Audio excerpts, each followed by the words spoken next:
Hello and welcome to the Election Corner on One Man Think Tank. Today I want to talk to you about some of the unseen fallout that could affect future presidential elections, especially the Senate runoffs, from the fallout of Trump losing.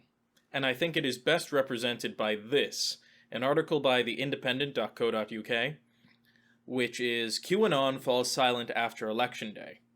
Now, for those of you who don't know, QAnon was a anonymous poster on, I believe, 8chan, an even more toxic version of 4chan, who predicted Donald Trump was going to absolutely win the US election, but previously was basically describing him as this sort of secret crusader who's fighting this massive secret pedophilia cult in the US and a bunch of other things.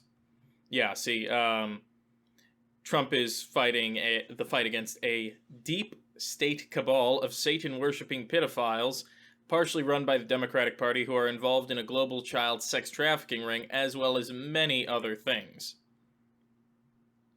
And the QAnon user popped up in 2007, and basically everything Trump did that was stupid, QAnon would be like, no, it's actually a secret code. Covfefe, if you remember that, actually, when you break it down, reveals a secret set of numbers, revealing Trump is leading some secret coup.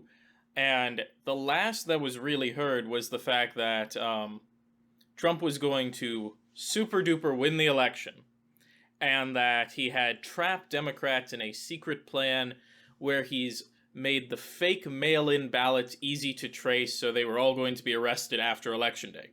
FYI, QAnon basically, every time they made a big prediction, everyone who you secretly hate is either going to be, or they secretly hate, is either going to be arrested or arrested in the future.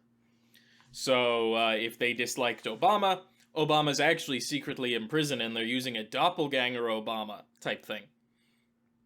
So Trump's not a failure, they're just being really, really secretive to not let people know, but of course, except for this one leak on a 4chan thread. But to give you an idea of what's happening, here are some of the posts that followed. We're losing, I'm not sure I trust the plan anymore, not sure there even is a plan. Have we all been conned? And this one where a person in all caps goes, how can I speak to Q? My faith is shaken. I followed the plan. Trump lost. What now? Where is the plan? And genuinely, the people who followed this genuinely believe this, and this was in many ways a microcosm of Trump's core base the Republicans need to win. And essentially, so the Frederick Brennan, the founder of the discussion board 8chan, where the QAnon, so I need to issue a correction, QAnon was on 4chan, but the discussion board was on 8chan. And I think he summarizes this really well here. They feel really defeated by the deep state, even if they're not admitting it in public. So all of these guys are still rallying, saying Trump can still win, most likely on message boards and in person. They were not expecting him to lose. They were not expecting Fox News to call it. It was really psychologically damaging. And, however, there is a side note that the QAnon Anonymous podcast, so he's not for QAnon, he tracks the QAnon conspiracy. Travis View said the majority reaction from QAnon followers has been outright denial. And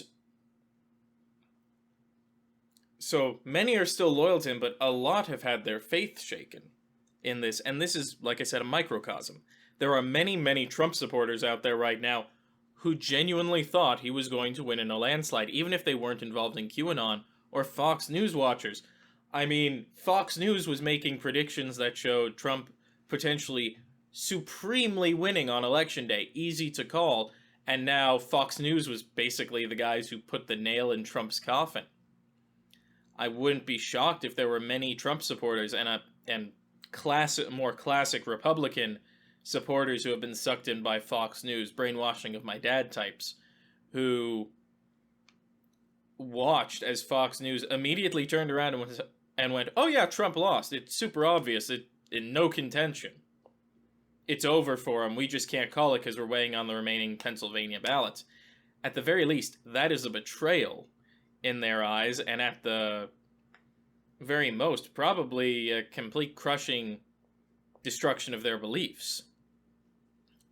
So, as you watch in the days to come, keep in mind the Georgia special election, and I'll make a video on this in a little bit. The reason I haven't been uploading is I'm currently working on another polished video, like my one on how to reform the Supreme Court. Genuinely, these people thought Trump couldn't lose, and when we get to the Georgia special election, they're going to need all of these people, many of which who feel disheartened, and will feel especially disheartened when the Electoral College calls it for Biden, won't show up. They were in the lead of the 2 Georgia Senate elections by just under basically 100,000 votes, which doesn't sound like a lot, which sounds like a lot, I mean, but for runoffs, you get much lower turnout, and if the Democrats show up motivated and the Republicans lose some of their key Trump supporters, that could cost them. And now I want to leave you with a post I saw on Reddit, which so this article's also on Reddit, and I get curious, so I look at Reddit comments rather than comments on the websites. And this was by a user named perennially particular with an underscore between their names. And they say, I posted this elsewhere a few days ago. Imagine you're a North Korean, back when Kim Jong-il was still alive. All your life you've been taught that dear leader is a literal superhero. He's strong enough to take on Superman and Goku at the same time and win. He could do it with one hand tied behind his back. And you believed that shit. And then imagine seeing dear leader getting beaten down on the street by an elderly midget. That's the cognitive dissonance Trump supporters are grappling with. For Democrats, Biden is just a guy.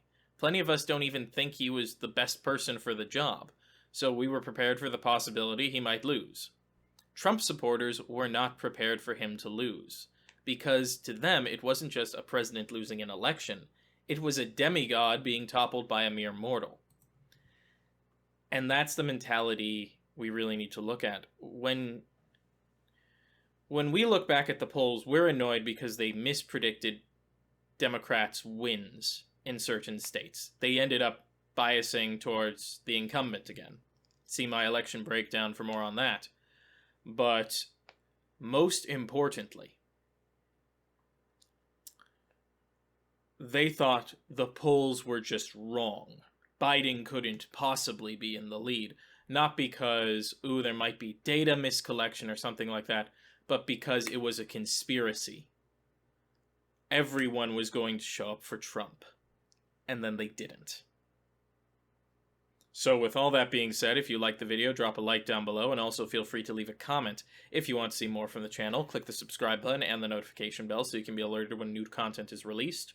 I have a Twitter, at OneManThinkTan1, the Roman numeral, link in the description. And as always, and most importantly, have a wonderful day.